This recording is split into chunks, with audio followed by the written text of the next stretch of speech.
La catástrofe de Hillsborough. Imagina que estás en un vestuario de la policía de South Yorkshire. Es la noche del 15 de abril de 1989. Afuera, 97 personas acaban de morir aplastadas en las gradas del estadio de Hillsborough. Y alrededor de ti, tus superiores están pasando declaraciones en papel, cruzando frases a bolígrafo y reescribiendo la secuencia de lo que ocurrió. No están investigando. Están construyendo. Esa noche, según determinó la investigación parlamentaria de 2016, al menos 164 declaraciones policiales originales fueron alteradas antes de entregarse a los investigadores. El equipo del superintendente David Duckenfield cambió las palabras de sus propios oficiales para eliminar o suavizar cualquier referencia a decisiones de mando fallidas y para insertar, en su lugar, referencias al comportamiento de los aficionados de Liverpool que habían llegado a las puertas del estadio. El mecanismo no era sofisticado. Era sistemático. El 19 de abril de 1989, culpaba directamente a los hinchas de Liverpool de haber causado la estampida llegando tarde, borrachos, y forzando las puertas. Esta versión fue respaldada por el jefe de policía Peter Wright, circulada a la prensa a través de fuentes policiales anónimas y adoptada como la explicación oficial durante los 22 años siguientes. Las familias de las víctimas lo sabían. Los supervivientes lo sabían. Y durante 2 décadas, no importó. La investigación independiente de Hillsborough, presidida por el obispo James Jones y publicada en septiembre de 2012, examinó 450.000 documentos. Sus conclusiones: las muertes fueron resultado directo de los fallos de control policial, no del comportamiento de los aficionados. Para las 97 víctimas y encontró que la policía había participado activamente en un encubrimiento coordinado. El superintendente Duckenfield, que era el comandante de seguridad el día del partido y que abrió una verja de acceso que canalizó a miles de aficionados hacia una tribuna ya llena, no fue condenado hasta 2019. El jurado no llegó a un veredicto unánime. El caso fue declarado nulo. Pregúntate esto: cuando 164 declaraciones se alteran de manera coordinada la misma noche de una tragedia, no estás ante una serie de errores individuales. Estás ante una institución que tomó una decisión colectiva. La policía de South Yorkshire no mintió porque tuviera miedo de consecuencias legales. Mintió porque el sistema le proporcionó exactamente el mecanismo para hacerlo, y porque durante 22 años, ese mecanismo funcionó. El estudio Tuskegee. Macon County, Alabama, 1932. Un médico del Servicio de Salud Pública de Estados Unidos está frente a un hombre negro de mediana edad en una sala austera.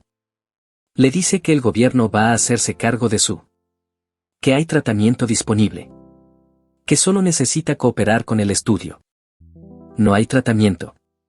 Nunca lo habrá. El estudio Tuskegee para el tratamiento de la sífilis en el negro no tratado fue diseñado en 1932 para observar la progresión natural de la sífilis en hombres negros que no recibían intervención médica. Se mantuvo como política activa durante 40 años, incluso después de que la penicilina quedara disponible como tratamiento estándar en 1947.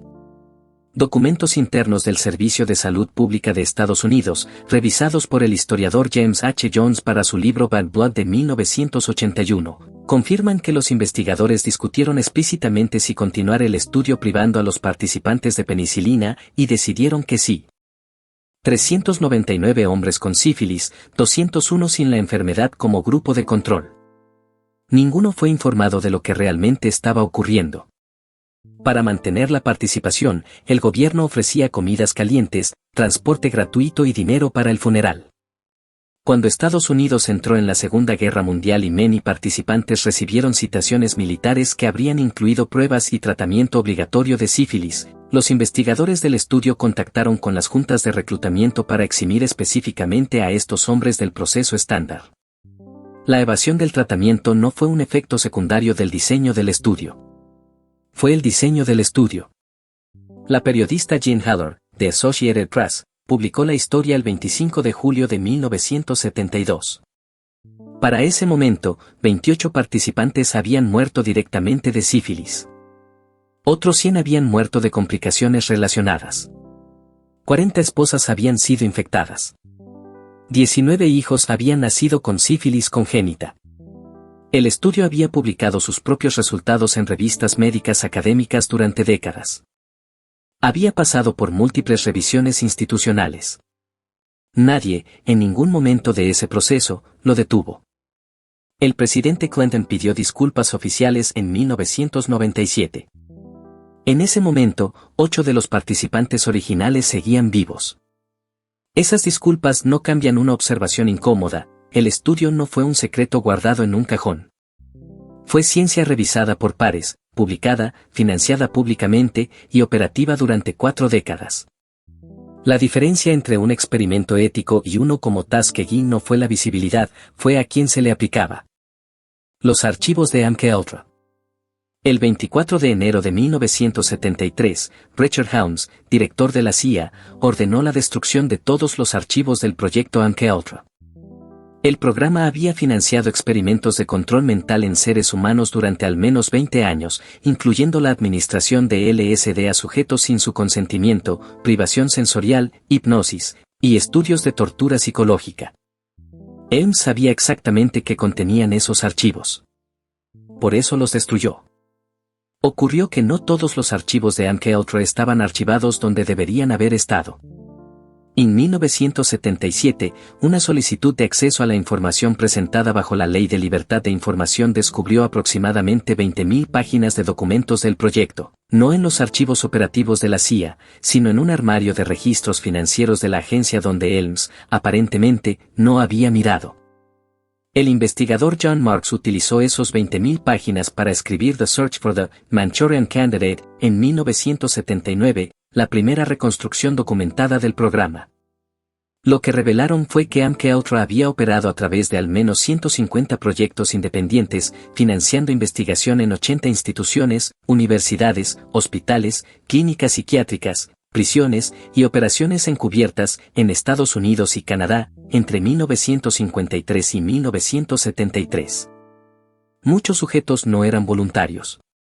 El punto de partida del programa, operado por el Dr. Sidney Gottlieb, incluía experimentos en pacientes psiquiátricos, prisioneros y ciudadanos que habían acudido a clínicas en busca de tratamiento, que incluían semanas de sedación continua, escucha forzada de mensajes repetitivos y electroshock en dosis múltiples de la recomendación clínica estándar. Las audiencias del Comité Church en 1975 y las del Senado en 1977 expusieron partes del programa. Ninguno de los responsables principales fue procesado penalmente. Lo que los 20.000 páginas sobrevivientes revelan no es solo lo que hizo MKUltra. Revelan algo igualmente perturbador, que la destrucción de Helms fue, en el mejor de los casos, incompleta. Y que si los archivos financieros no hubieran sobrevivido por accidente administrativo, el programa probablemente seguiría siendo una teoría de conspiración no probada. La historia de MKUltra no es solo la historia de lo que hicieron. Es la historia de cuánto no destruyeron. La Operación Gladio. Bolonia, Italia. 2 de agosto de 1980. Son las 10:25 de la mañana cuando una bomba destruye la sala de espera de la estación central de ferrocarril. Mueren 85 personas. Más de 200 resultan heridas. Es el ataque terrorista más mortífero en la historia italiana de la posguerra.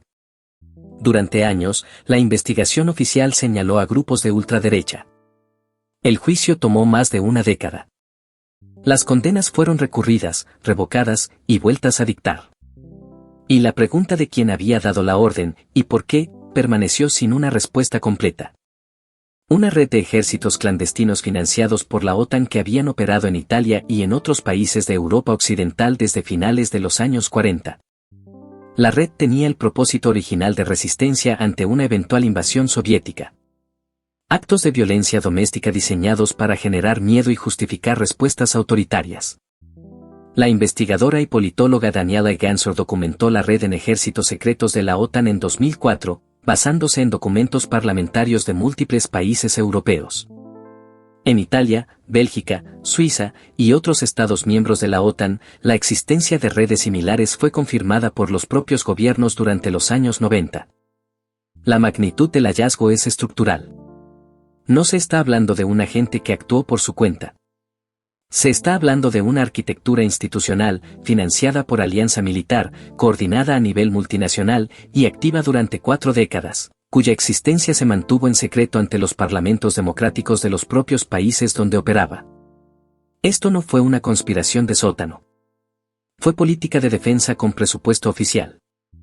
La diferencia entre una democracia que mantiene ejércitos secretos y un Estado que no los tiene es, en última instancia, una pregunta sobre qué más puede mantenerse en secreto dentro de las mismas estructuras, sin que ningún mecanismo de supervisión democrática lo detecte durante 40 años. La resolución del Golfo de Tonkin. Washington, D.C., 4 de agosto de 1964. En la sala de situación de la Casa Blanca, el secretario de Defensa Robert McNamara informa al presidente Lyndon Johnson de que un destructor naval estadounidense ha sido atacado por torpederos norvietnamitas en el Golfo de Tonkin. Es el segundo incidente en 2 días. Johnson solicita al Congreso autorización para responder con fuerza militar. El Congreso vota 88-2 en el Senado y 416-0 en la Cámara. En 2005, la Agencia de Seguridad Nacional de Estados Unidos desclasificó documentos que habían permanecido secretos durante 41 años. Los documentos confirmaban que el segundo ataque del 4 de agosto de 1964, el que justificó la resolución del Golfo de Tonkin y la entrada masiva de Estados Unidos en la Guerra de Vietnam, nunca ocurrió. De manera que generaron la impresión de un ataque que los datos crudos no sustentaban. Robert M. McNamara, en el documental The Fog of War de Arrow Morris, estrenado en 2003, 2 años antes de la desclasificación completa, dijo lo siguiente sobre el incidente del 4 de agosto. Probablemente no ocurrió. 58.220 soldados estadounidenses muertos en Vietnam. Más de 2 millones de civiles vietnamitas. Una guerra que duró 11 años a partir de esa votación. Y el hombre que presentó el informe al presidente dijo, 3 décadas después. Los documentos originales están en línea y confirman exactamente lo que acabamos de cubrir, más los cables internos que nadie en el Congreso leyó en ese momento. La pregunta que el Golfo de Tonkin plantea no es si los gobiernos mienten. Es estructural. ¿Qué mecanismo de supervisión podría haber detectado esta discrepancia en 1964, cuando los únicos con acceso a los cables de inteligencia eran los mismos que presentaban el informe? La respuesta es que no existía ninguno. Y esa ausencia no fue un accidente. Fue el diseño. El escándalo de la sangre contaminada del NHS. Un hospital de Gran Bretaña, años 70. Un paciente con hemofilia recibe una transfusión de lo que se llama.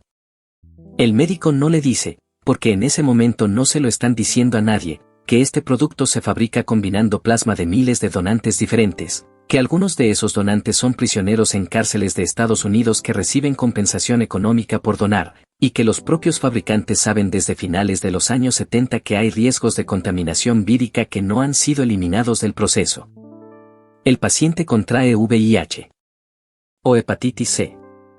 Línea-voz-en-off. Entre finales de los años 70 y principios de los 80, más de 30.000 pacientes del Servicio Nacional de Salud del Reino Unido fueron infectados de esta manera. Aproximadamente 3.000 han muerto como consecuencia directa. Miles más viven con enfermedades crónicas derivadas de las infecciones. Cuando la evidencia interna indicaba que los riesgos eran conocidos y que opciones más seguras existían. Una formulación legalmente significativa que equivale a determinar que el encubrimiento fue intencional y sistemático. El primer ministro Rishi Sunak se disculpó formalmente ante el Parlamento en mayo de 2024. Para ese momento, el escándalo llevaba activo durante 5 décadas. Lo que hace singular al escándalo de la sangre contaminada no es solo su duración. Es la mecánica del silencio. 30.000 personas. Línea-voz-en-off. El encubrimiento no requirió una orden secreta ni un agente coordinador. Requirió que las instituciones involucradas, el NHS, el gobierno, los fabricantes farmacéuticos, mantuvieran cada una la misma respuesta ante cada familia que preguntaba, esto fue inevitable, nadie lo pudo prever, no hay responsabilidad. Cuando suficientes instituciones dicen lo mismo con suficiente consistencia, la narrativa se sostiene sola. Nadie necesita mentir de manera activa. Solo necesita no decir la verdad. La talidomida. Düsseldorf, finales de los años 50. En las oficinas de Chemie Grünenthal hay una carpeta sobre la mesa de trabajo del departamento médico. Contiene informes de daño neurológico periférico, neuropatía, en pacientes que han tomado el nuevo medicamento durante periodos prolongados. El medicamento se llama Contergan en Alemania. Talidomide en el mercado anglosajón. Y está a punto de ser recomendado activamente a mujeres embarazadas como tratamiento para las náuseas matutinas. Los informes de neuropatía ya existían. Ya habían llegado a las mesas de Grünenthal. Y el medicamento se comercializó de todas formas. Entre 1957 y 1961, la talidomida se vendió en 46 países como sedante y antiemético.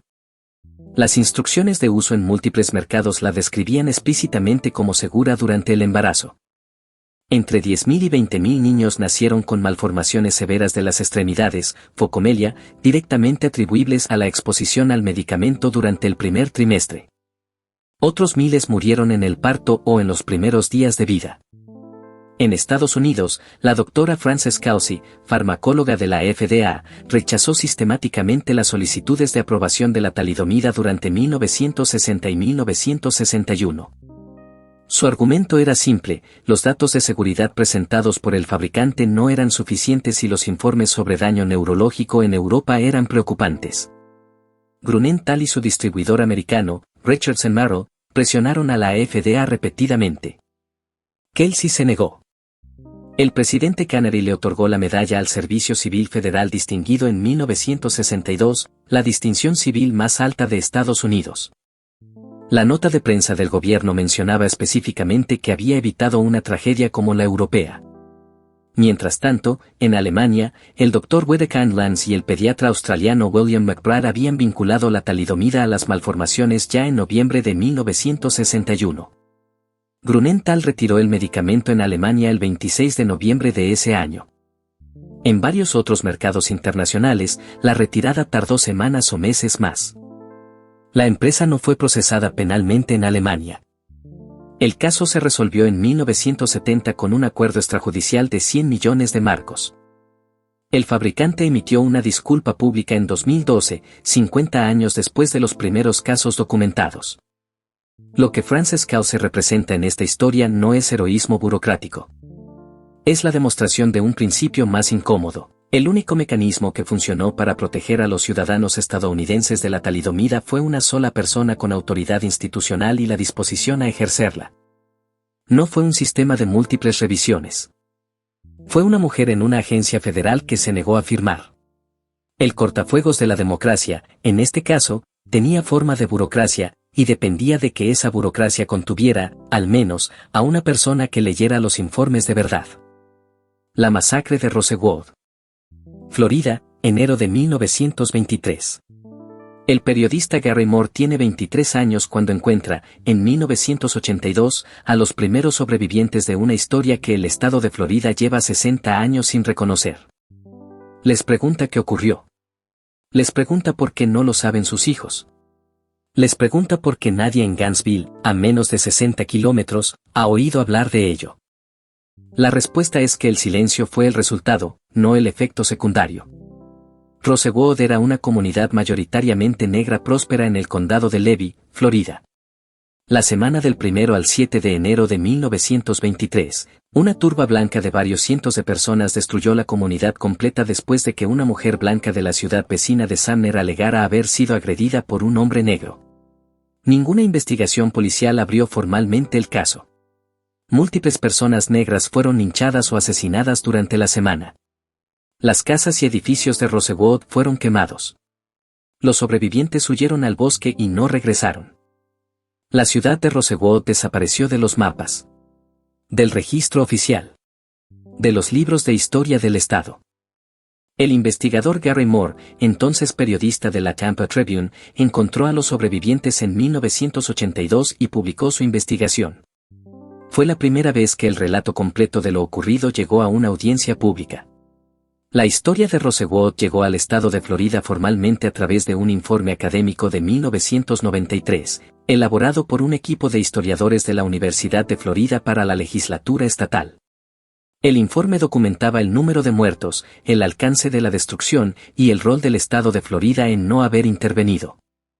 En 1994, la legislatura de Florida aprobó la Ley de Reparaciones de Rosewood, la primera reparación legislativa por violencia racial en la historia de Estados Unidos. 9 sobrevivientes directos y sus familias recibieron compensación. Lo que Gary Moore encontró en 1982 no fue un secreto guardado. Fue una historia que había dejado de existir porque todos los que podían contarla habían sido dispersados, silenciados o habían muerto. El mecanismo del encubrimiento de Rosewood no fue institucional en el sentido clásico, no hubo documentos destruidos ni declaraciones alteradas. Fue más profundo que eso. Fue la eliminación de la comunidad que podría haberla recordado. Estos 8 casos no son anomalías. Son una muestra.